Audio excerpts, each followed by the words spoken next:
Hello everyone, welcome back my channel. কেমন আছো তোমরা সবাই? আশা করছি ভীষণ ভালো আছো, সুস্থ আছো। আমিও বেশ ভালো আছি। তো আমি সুমনা, আমি চলে এসেছি তোমাদের জন্য নতুন আরও একটি ভ্লগ নিয়ে। তো ভ্লগটি তোমরা স্কিপ করো না, শেষ পর্যন্ত দেখো। আশা করছি ভ্লগটি দেখতে তোমাদের ভীষণ ভালো লাগবে। তো চলো ভ্লগটি দেখতে থাকো। তো দেখো, আজকে যে ভ্লগটি তোমাদের সাথে শেয়ার করব সেটা হচ্ছে আমার বোনের রিসেপশনের দিনকার ভ্লগ। তো দেখো, আমরা সবাই রেডি হয়ে গেছি, আর আমি যে লেহেঙ্গাটা কিনেছিলাম সেই লেহেঙ্গাটাই কিন্তু পরেছি। তো জানি না কেমন লাগছে। তো এখন আস্তে আস্তে সবাই রেডি হয়ে গেছে, আমরা নিচে চলেও যাব। তো নিচে গিয়ে আবার তোমাদের সাথে দেখা হবে। আর দেখো, এদিকে শুধু আমি নয়, একে একে কিন্তু সকলে রেডি হয়ে গেছে। সাদিয়া, আমার বোন, সকলে রেডি হয়ে গেছে। আর আমার বোন দেখেছো কোথা থেকে একটা সাবানকে লেহেঙ্গাতে ঝুলিয়ে নিয়েছে, মানে ভুল করেও বসেছে, বুঝতে পারেনি। তো ওর লেহেঙ্গার সাথে ওটা জড়িয়ে গেছে। তো তারপর দেখো আমরা চলে এসেছি এখানে নিচে। তো নিচে এসে আমরা এখানে দাঁড়িয়ে ওয়েট করছি। সব গাড়ি কিন্তু আমাদের চলে গেছে, মোটামুটি প্রায় সব কর্ণযাত্রী চলে গেছে, শুধুমাত্র আমরা কয়েকজন আছি। তো আমাদের গাড়িটা আছে, আমরা আমাদের গাড়িটা করেই যাব। আর একটা গাড়ি রাখা হয়েছে, কিছুজন আসবে তার জন্য।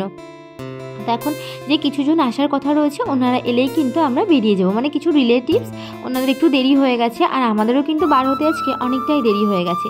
জানো তো, সকাল থেকে মনে হচ্ছিল যে বাড়িতে বিয়ে একদম মিটে গেছে। তো তারপর যেই 12টা বাজলো না, সেই সবাই একে একে আসতে শুরু করলো। মনে হলো যেন আবার সেই বিয়ে বাড়ির মতো জমজমাট হয়ে গেল। তো যাই হোক, দেখো সবাই গাড়িতে উঠে পড়েছে, আর আমরাও আমাদের গাড়িতে উঠে পড়েছি। তো চলো যাওয়া যাক। আর এখন কিন্তু বেজে গেছে প্রায় 2:30টার মতো, জানো তো। জানি না কখন গিয়ে পৌঁছাবো, অনেকটা দূরের রাস্তা। তো চলো, কি আর করা যাবে, বুঝতেই তো পারো, অনুষ্ঠান বাড়িতে একটু তো এরকম উল্টোপাল্টা হয়েই থাকে, তাই না? আর কি বলো তো, সবাইকে তো নিয়ে যেতে হয়, কাউকে তো রেখে চলে যাওয়া যায় না। আর সবার টাইমিংটাও কিন্তু একই টাইমে হয় না, তো ওই জন্য একটু লেট হয়ে যায়। তো যাই হোক, দেখো আমরা চলে এসেছি বোনের বাড়িতে। আর এসে কিন্তু আমরা বোনের সাথে একটু দেখা করে নিয়েছি, ওর সাথে একটু গল্পও করে নিয়েছি। আর আজকে না আমি খুব একটা বেশি ভ্লগ শ্যুট করতে পারিনি, কারণ বুঝতেই পারছো নতুন রিলেটিভসের বাড়িতে, সেখানে তো গিয়ে সবসময় আর ক্যামেরা ধরে ঘুরে বেড়ানো সম্ভব হয় না। তবুও আমি যতটা পেরেছি আমার বোনদের ভাইদের কাছ থেকে অল্প অল্প করে ক্লিপ নিয়ে নিয়েছি।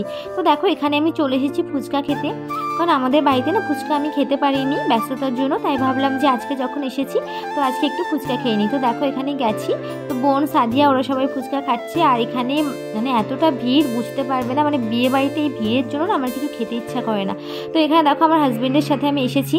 আর ওরকে বলা ছিল, ও প্রতিবার কী করে জানো তো, এতটা ব্যস্ত থাকে না, যে কোথায় আমি কোথায় ও, আমি একা একা খাই, ও একা একা খাই। তাই এবার বলেছিলাম যে এবার যদি তুমি আমাকে নিয়ে না খেয়েছো, তার আমি যদি তোমাকে দেখতে না পাই বিয়ে বাড়িতে, তাহলে তোমার সাথে আর আমি কথা বলবো না। তো তারপর দেখো আমাকে নিয়ে এসেছে। তো আমরা এখানে সবাই মিলে এখন ফুচকা খেতে এসেছি। তো এখনও ওই বকবক করছিল যে দেখো এবার কিন্তু আমি বিয়ে বাড়িতে তোমার সাথে টাইম দিয়েছি। আসলেও না কাজের জন্য সবসময় এদিক ওদিক চলে যাই, মানে ব্যস্ত থাকে, বুঝতেই পারো। তো ওই জন্য আর কি করা যাবে। আর এদিকে আমার ছেলের কাণ্ড দেখো, আমার ছেলে একদম মানে জামা কাপড় খুলে ফেলেছে। এই একটা ওর অস্বস্তি, মানে কোনো জামা কাপড় পরিয়ে দিলে ও তো ঠিক রাখবে না। আর মানে যে কোনো জামা কাপড়, ব্লেজার বলো, সোয়েটার বলো, কোনো কিছু গায়ে দিয়ে দিলে ও খুলে ফেলে দেবে। তো এখানে খুলে ফেলছিল জামাটা, তোর বাবা ওখানে নিয়ে গিয়ে ঠিকঠাকভাবে পরিয়ে দিচ্ছে। আর ও না মানে খুব বেশি লোকজন থাকলে ওর মনে হয় যেন ভীষণ গরম লেগে যাচ্ছে, ও এইসব উদ্ভট আচরণগুলো করতে শুরু করে। তো আমরা দেখো বোনদের যে নতুন বাড়ি হচ্ছে, সেই নতুন বাড়িটার ওখানে গিয়ে একটু বসেছিলাম। আর বোনদের ওই যে বাড়িটা দেখতে পাচ্ছ, ওটা হচ্ছে বোনদের পুরানো বাড়ি, মানে বোনদের দুটো বাড়ি। নতুন বাড়িটা কিন্তু এখনও কমপ্লিট হয়নি, শুধুমাত্র একটা ঘরই কমপ্লিট হয়েছে। তো আমরা দেখো এখানে বসে বসে, এখানে ভাইয়ারা এখানে ক্যারাম খেলছিল, তো এখানে একটু বসেছিলাম, যেহেতু নিচে অনেকটাই লোক আর অনেক লোকজন, মানে সাইড দেওয়া যাচ্ছে না, এরকম একটা ব্যাপার। আর ছেলেও প্রচণ্ড অস্বস্তি করছিল, তাই ভাবলাম যে ওকে নিয়ে একটা সাইডে বসি। আর বিয়ে বাড়িতে বাচ্চারা থাকলে তো তোমরা বুঝতেই পারো। বাই দ্য ওয়ে, আজকের লুকটা আমার কেমন লাগছে সেটাই তো তোমাদের কাছে জিজ্ঞাসা করা হলো না। তোমরা কিন্তু অবশ্যই কমেন্ট করে জানিও যে আজকে আমাকে কেমন লাগছে। আমি নিজেও না বুঝতে পারছি না, বুঝেছো, কেমন লাগছে। আর আজকে কিন্তু কোনো মেকআপ আর্টিস্ট দিয়েও সাজিনি, আজকে আমি নিজেই সেজেছি। বাবা, ওই ভয়ঙ্কর সাজের থেকেই তো নিজে যেমন সাজি তাও ঠিক আছে, মানে বিশ্বাস করো সাজটা যেন আমার এখনও মাথার মধ্যে ঘুরছে, মানে কি একটা ভয়ঙ্কর। তো ওর জন্য আমি আজকে নিজেই সেজে চলে এসেছি। তো তোমরা কিন্তু অবশ্যই কমেন্ট করে জানিও আমাকে কেমন লাগছে। আর আমার বোনকে তো তোমাদেরকে দেখিয়েছি, আর আমার বোনের রিসেপশন লুকটাও কেমন লাগছে তোমাদের, তোমরাও কিন্তু অবশ্যই কমেন্ট করে জানিও।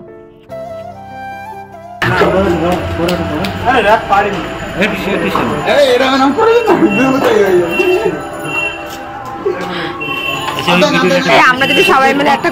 তো তারপর দেখো ওখান থেকে চলে এসেছিলাম নিচে।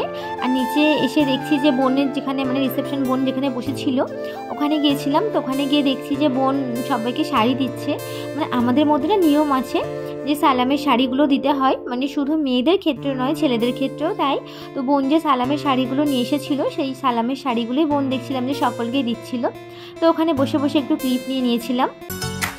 कोरे कोरे सपने मेरे बरसों से थे कितने अधूरे, धीरे धीरे रंग सजा के तूने कर दिए उनको पूरे।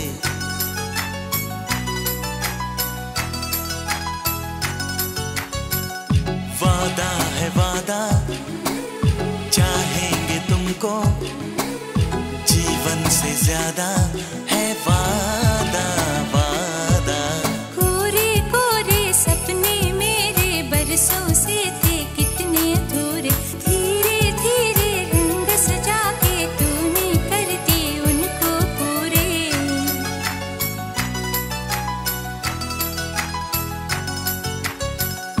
वादा है वादा चाहेंगे तुमको, जीवन से ज्यादा है वादा वादा। कोरे कोरे सपने मेरे बरसों से थे कितने अधूरे।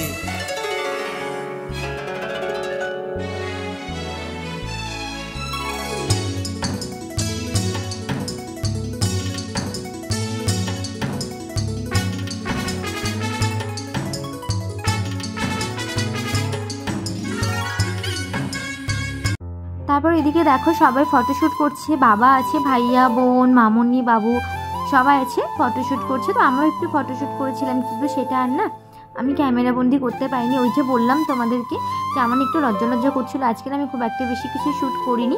তো তারপর দেখো চলে গেছিলাম খেতে, কারণ আমার প্রচণ্ড খিদে পেয়েছিলো, অনেকটা সময় হয়ে গেছিলো জানো তো, অনেকটা লোকজন ছিল, তো ওর জন্য খেতে খেতে অনেকটা প্রায় সন্ধ্যা মতো হয়ে গেছিলো। তো আমার ছেলে দেখো এদিকে রিভিউ দিচ্ছে, ওর অনেক টেস্টি লেগেছে। তারপর খাওয়া দাওয়া কমপ্লিট করে চলে এসেছিলাম বোনের ওখানে। তো বোনের সাথে একটু গল্প করলাম, করার পর এই যে এখন একটু ক্লিপ নিয়ে নিলাম আমি, বোন, মাসি, সাদিয়া। তো তারপর দেখো আমরা বেরিয়ে পড়েছি বাড়ির জন্য।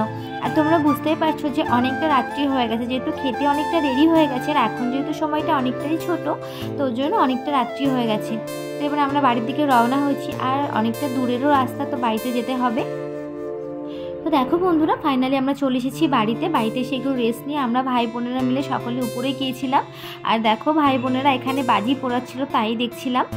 তো চলো তাহলে বন্ধুরা আজকের ভিডিওটি এ পর্যন্ত রাখছি। ভিডিওটি কেমন লাগলো জানিও, যদি ভালো লেগে থাকে অবশ্যই ভিডিওটিতে একটা লাইক করে আমার চ্যানেলটিকে সাবস্ক্রাইব করো। তো চলো দেখা হবে নেক্সট ভিডিওতে। আজকের মতো সকলকে টাটা, সকলে ভালো থেকো, সুস্থ থেকো, আর নিজেদের খেয়াল রেখো। আর আমার পরবর্তী ভিডিওগুলো কিন্তু অবশ্যই দেখো, আশা করছি তোমাদের ভালো লাগবে।